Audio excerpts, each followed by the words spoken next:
గ్రంథంలో నుంచి ఫిలిప్పీయులకు రాసిన పత్రిక అపోస్తలుడైన పౌలు 2వ అధ్యాయం 6 నుంచి 11 వచనాలు మనం చదువుకోగలిగితే, ఆయన దేవుని స్వరూపము కలిగిన వాడై ఉండి దేవునితో సమానముగా ఉండుట విడిచిపెట్టకూడని భాగ్యమని ఎంచుకొనలేదు కానీ, మనుష్యుల పోలికగా పుట్టి దాసుని స్వరూపమును ధరించుకొని తను తానే రిక్తునిగా చేసుకొనెను. మరియు ఆయన ఆకారమందు మనుష్యుడిగా కనబడి మరణము పొందినంతగా, అనగా శిలువ మరణము పొందినంతగా విధేయత చూపిన వాడై తను తాను తగ్గించుకొనెను. అందుచేతను పరలోకమందున్న వారిలో కానీ, భూమి మీద ఉన్న వారిలో కానీ, భూమి క్రింద ఉన్న వారిలో కానీ ప్రతివాని మోకాలును యేసు నామమున వంగునట్లును, ప్రతివాని నాలుకయు తండ్రి అయిన దేవుని మహిమార్థమై యేసు క్రీస్తు ప్రభువని ఒప్పుకొనున్నట్లును దేవుడు ఆయనను అధికముగా హెచ్చించి ప్రతి నామమునకు పైనామమును ఆయనకు అనుగ్రహించెను. మంచిది, మనం చదువుకున్న లేఖనాలు మన వినికిల్లో దేవుడు మనకు సహాయకరంగా వాటిని పంచిపెట్టును గాక. ఇక్కడ యేసుక్రీస్తు వారి యొక్క గొప్పతనాన్ని మనం చూడగలమండి. అపోస్తలుడైన పౌలు ఈ 2వ అధ్యాయాన్ని రాస్తున్నప్పుడు పరిశుద్ధాత్మ ప్రేరణ ద్వారా ఇవి రాయబడ్డాయి. ప్రియులారా, 1 నుంచి 4 వచనాలు వినయం, ఐక్యతను తెలియచేస్తూ ఉన్నాడు. అలాగే 5 నుంచి 11 వచనాలు యేసుక్రీస్తు యొక్క మనస్సును తెలియచేస్తూ ఉన్నాడు. అలాగే 12 నుంచి దాదాపుగా 18వ వచనం వరకు విశ్వాసి రక్షణను కాపాడుకోవాలి అని, ఇక్కడ కొనసాగించాలి అనే విషయాన్ని తెలియచేస్తూ 19 నుంచి 30 వచనాలు ఇక్కడ నిస్వార్థమైన సేవను కొనసాగించిన భక్తుల జీవితాలు, పౌలు, తిమోతి, ఎపఫ్రోదితు వారి జీవితాల్ని తెలియచేస్తూ ఇక్కడ అపోస్తలుడైన పౌలు రాస్తూ ఉన్నారండి. దీనికి ఉన్న సందర్భం ఏమిటంటే, ప్రియులారా, ఫిలిప్పీలో ఉన్న సంఘం, అక్కడ సంఘం వెలుపలి వారి చేత హింసింపబడుతూ ఉంది. సంఘము లోపల కూడా ఒకే మనసు లేదు, ఒకే ప్రేమ లేదు, అలాగే ఒకే ఉద్దేశంతో వారు జీవించట్లేదు. వారి మధ్య సంఘర్షణలు ఉన్నాయి, వారి మధ్య విభేదాలు ఉన్నాయి. సో వారిలో ఆనందం అనేది కోల్పోయారు. దేవుడు వారికి ఆనందాన్ని ఇచ్చాడు, సంతోషాన్ని ఇచ్చాడు, కానీ ఫిలిప్పీ సంఘం ఆనందాన్ని కోల్పోయిందనమాట. అలాంటి పరిస్థితుల మధ్య యేసుక్రీస్తు అనే ఒక ఎగ్జాంపుల్గా, నమూనాగా యేసుక్రీస్తుని చూపిస్తూ నిజంగా ఆయన ఎంత వినయం కలిగిన వాడో, ఎంత తగ్గించుకున్నాడో, ఆయన ఎంతగా హెచ్చింపబడ్డాడో, ఎంతగా మనందరి జీవితాలకు ఆశీర్వాదకరంగా ఆనందాన్ని ఇచ్చాడో ఆ విషయాలు తెలియజేస్తూ రాస్తున్నట్లు యొక్క కాంటెక్స్ట్ సందర్భాన్ని మనం చూడగలమండి. ప్రియులారా, ఆయన యొక్క గొప్పతనం రాయబడుతూ ఉంది. ఇక్కడ రాయబడింది 6వ వచనంలో, ఆయన దేవుని స్వరూపము గలవాడై ఉండి దేవునితో సమానముగా ఉండుట విడిచిపెట్టకూడని భాగ్యమని ఎంచుకొనలేదు. కానీ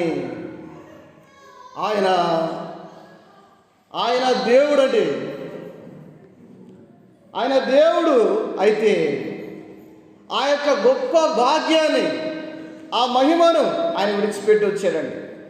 ప్రియులారా, యోహాను సువార్త 17వ అధ్యాయంలో 3వ వచనంలో ఆయన ప్రార్థనలో, తండ్రి, మునుపు ఏ మహిమ ఉందో ఆ మహిమతో నన్ను మహిమపరచని ప్రభువు చేసిన ప్రార్థన మనం చూడగలం.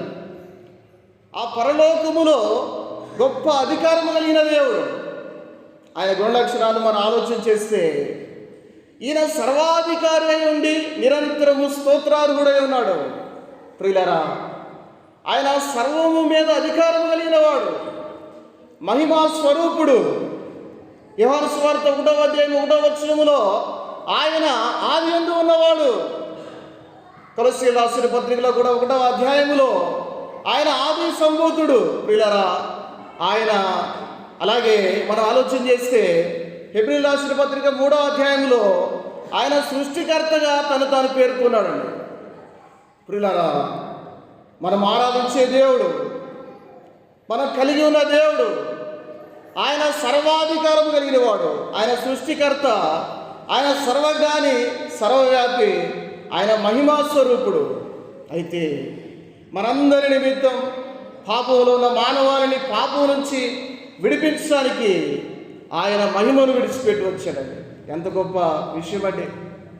ఆ మహిమను విడిచిపెట్టాడు. ఒక దేవదూతగా వచ్చి మనకి ఒక సందేశాన్ని ఇవ్వలేదు, కానీ ప్రియులారా, ఆయనే దేవుడై ఉండి మానవుడిగా దిగి వచ్చిన విషయాన్ని మనం గమనించగలం.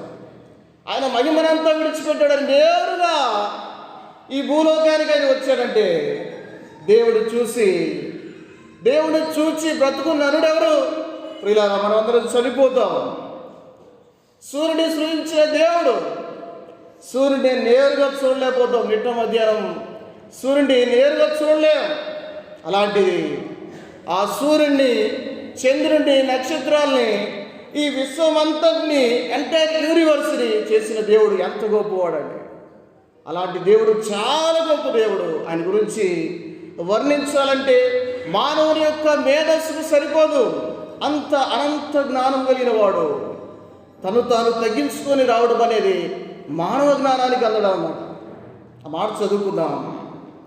అక్కడే 7వ వచనంలో, మనుష్యుల పోలికగా పుట్టి దాసుని స్వరూపమును ధరించుకొని తన్ను తానే రిక్తునిగా చేసుకొనెను. ప్రియులారా, ఆయన మనుష్యుని పోలికగా పుట్టాడండి. యేసుక్రీస్తు వారి యొక్క జననం చాలా ప్రాముఖ్యమైనది. ఆయన పుట్టుకలో ఉన్న గొప్పతనం మనం ఆలోచన చేస్తే ఆయన మనుష్యుని పోలికగా పుట్టాడండి. పాపంలో ఉన్న మానవాళిని, శాపములో ఉన్న మానవాళిని, మరణానికి పాత్రుడైన మానవాళిని, అగ్నిగుండానికి అర్హుడైన మానవాళిని, సర్వ మానవాళిని తప్పించడానికి ఆయన మానవుని యొక్క పుట్టవలసి వచ్చిందండి. మానవుని యొక్క భయంకరమైన పాపం, ఏ భేదము లేదు, అందరూ పాపము చేశారని దేవుని వాక్యం సెలవిస్తూ ఉంది. పాపం వలన వచ్చు జీతం మరణం అని దేవుని వాక్యం సెలవిస్తూ ఉంది. మనుష్యులందరూ పాపం చేసినందున మరణము అందరికీ సంప్రాప్తమైన. పాపం అనేది చాలా భయంకరమైనది. ప్రియులారా, ఆ భయంకరమైన పాపం నుంచి విడిపించడానికి, చీకటిలో ఉన్న జీవితాన్ని వెలిగించడానికి, బాధల్లో ఉన్న మానవాళిని బలపరచడానికి, మన ముఖాల్లో సంతోషాన్ని ఇవ్వడానికి, మన జీవితాన్ని వెలిగించడానికి ఆ గొప్ప దేవుడు మరియ గర్భములో ఒక ముద్దగా, రక్తపు ముద్దగా ఆయన తగ్గించుకున్నాడు. నిజంగా ఎంత గొప్ప విషయం అండి! ప్రియులారా, మానవుని యొక్క జీవితం చాలా భయంకరమైనదై ఉండగా దేవుని యొక్క తగ్గింపు మనం చూస్తా ఉన్నాం. ఆయన పుట్టుకలో ఉన్న గొప్ప విషయం ఏంటంటే ఆయన ఏదో అకస్మాత్తుగా వచ్చి అకస్మాత్తుగా వెళ్ళలా. ఆయన పుట్టుకలో ప్రాముఖ్యమైన సంగతి, ప్రణాళిక బద్ధముగా ఆయన ఈ భూలోకానికి వచ్చాడండి. ప్రియులారా, ఆది కాండములో మనం చూస్తే ఏదైనా తోటలో ఆదాము అవ్వ దేవుని ఆజ్ఞను అతిక్రమించిన వారుగా ఉన్నారు.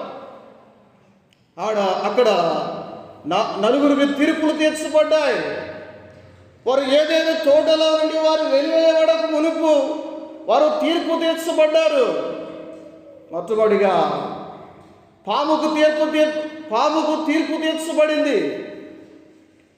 అక్కడ జంతువులో ఒక జంతువుగా ఉందండి పాము. కేవలము ఆ యుక్తి గల పాము వారిని పాడు చేసినట్లు మనం చూస్తా ఉన్నాం. తద్వారా వారికి ఆ పాముకు తీర్పు తీర్చబడింది.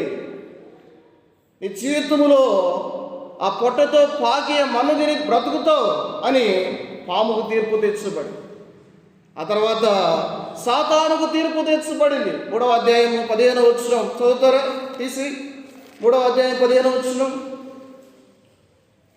ఆదికాండము 3వ అధ్యాయము 15వ వచనం. మరియు నీకును స్త్రీకిని నీ సంతానమునకును ఆమె సంతానమునకును వైరము కలుగజేసేదను. అది నిన్ను తల మీద కొట్టుదు, నీవు దానిని మడి మీద కొట్టుదు అని చెప్పాను. ప్రియులారా, యేసుక్రీస్తు యొక్క జననం ఏదో అకస్మాత్తుగా రాలేదు. కానీ ప్రియులారా, ప్రారంభంలోనే యేసుక్రీస్తు వారి యొక్క జననం గురించి రాయబడింది.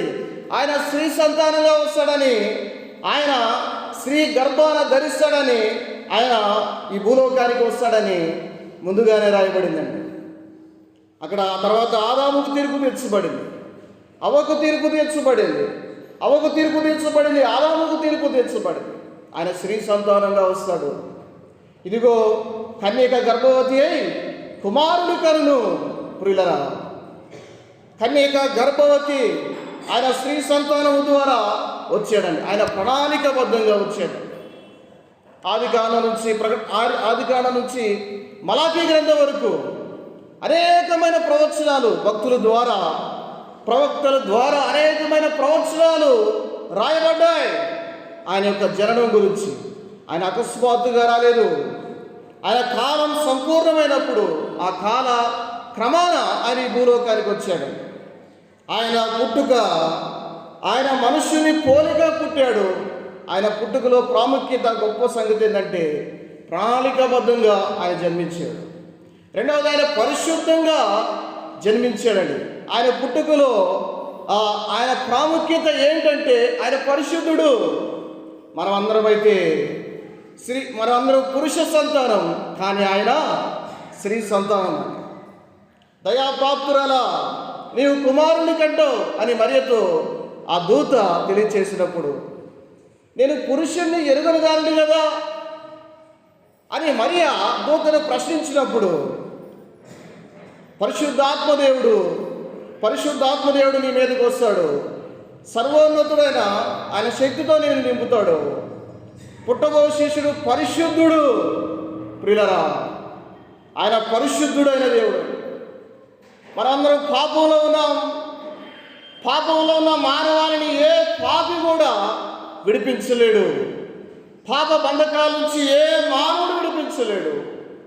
అయితే పరిశుద్ధుడైన దేవుడు మాత్రమే ఆయన విడిపించగలడు.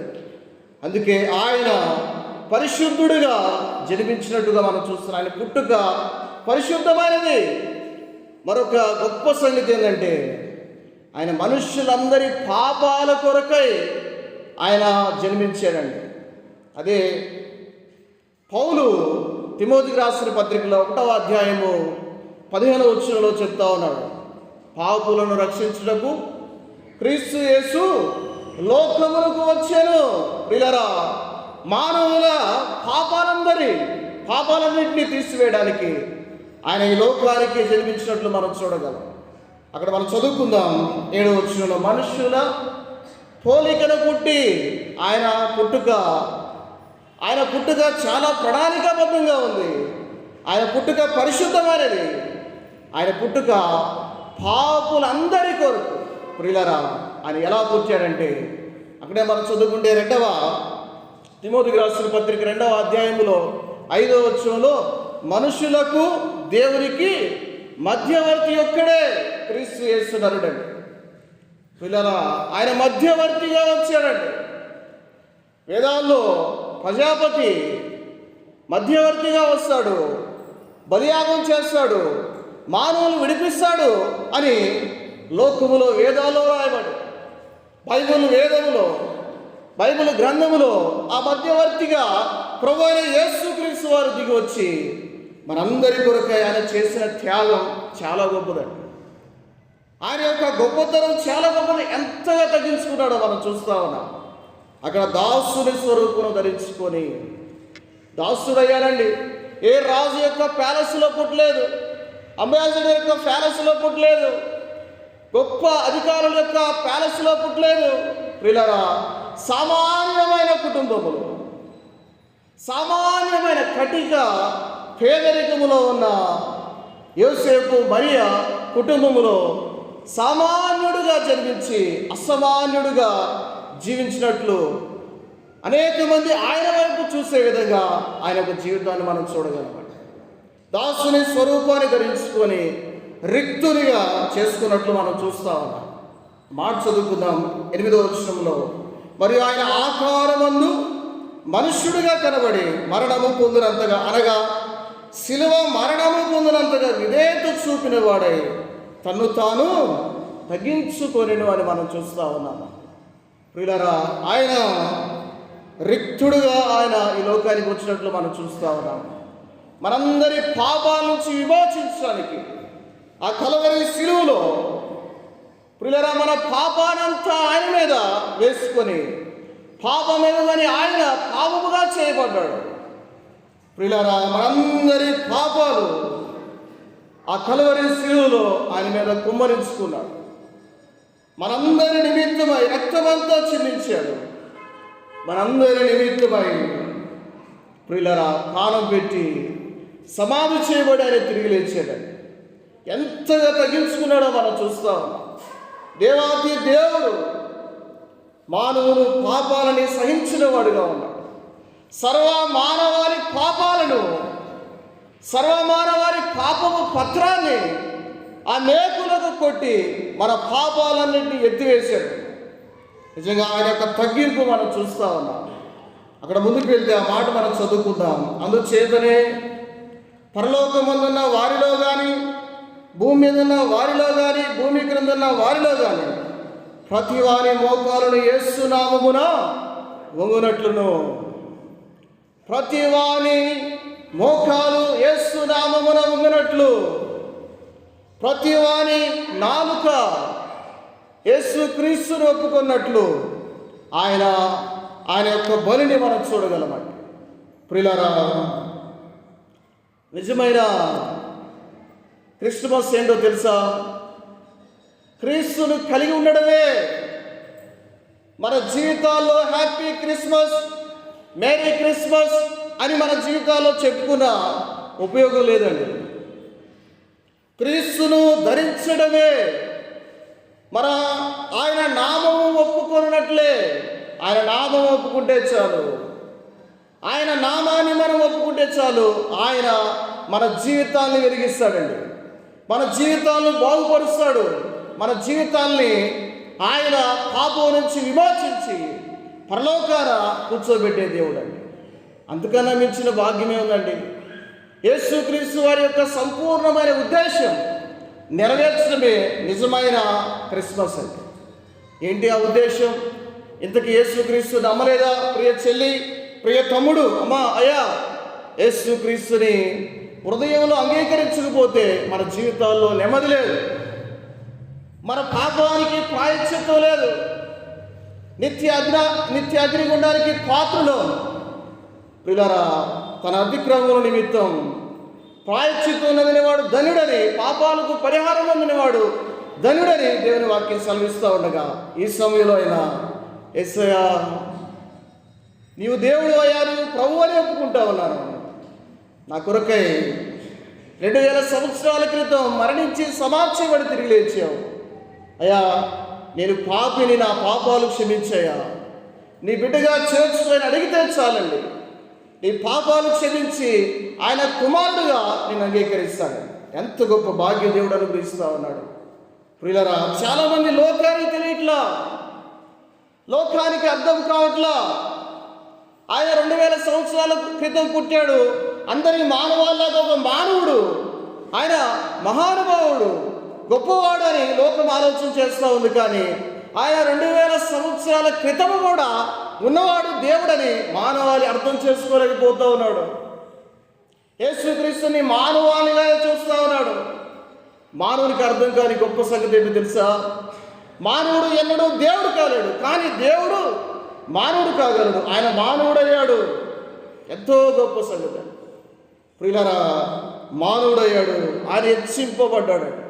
అక్కడ మాట చదువుకొని మనం ముగించుకుందాం. దయచేసి ఆ మాట చదువుకుందాం. 8వ వచనంలో 9వ వచనం చదువుకుందాం. అందుచేతను పరలోకమందున్న వారిలో కానీ భూమి మీద ఉన్న వారిలో కానీ, అంటే పరలోకమందు ఎవరున్నారు? దేవుని యొక్క దూతల సమూహం, కోట్ల దూతల సమూహం ఆయన నామమున వారు మోకరిస్తూ ఉన్నారు. భూమి మీద ఉన్న వారిలో కానీ, భూమి మీద ఎవరున్నారు? మనం ఉన్నాం. సర్వ మానవాళి ఆయన నామమున వంగాలి, మోకాళ్ళు వంచాలి, నాలుక ఒప్పుకోవాలి. అక్కడ భూమి క్రింద ఉన్న వారిలో కానీ, భూమి క్రింద ఏముందండి? దుష్టులను, దేవుని మనుచు జనులను పాతాళానికి దిగిపోవదును. పాతాళం ఉంది. ప్రియులారా, ఇక్కడ ఆయన నామమున మోకరించి అంగీకరించకపోతే, ఇక్కడ ఆయన నామమున నాలుగుతో పాపాలు ఒప్పుకోకపోతే, క్రీస్తుని ఒప్పుకోకపోతే, ప్రియులారా, ఆ నిత్య పాతాళములో పడాలండి. అక్కడ కూడా వారు పాతాళంలో కూడా మోకరించి అడుగుతారనమాట. ఏమని? పాతాళం నుంచి విడిపించమని. ప్రియులారా, అక్కడ విడిపించడానికి అవకాశం లేనే లేదు. ఆ పాతాళంలో మోకరించి బాధపడిన, ప్రార్థన చేసిన, విజ్ఞాపన చేసిన ఎంత మాత్రం కూడా ప్రయోజనం లేదు.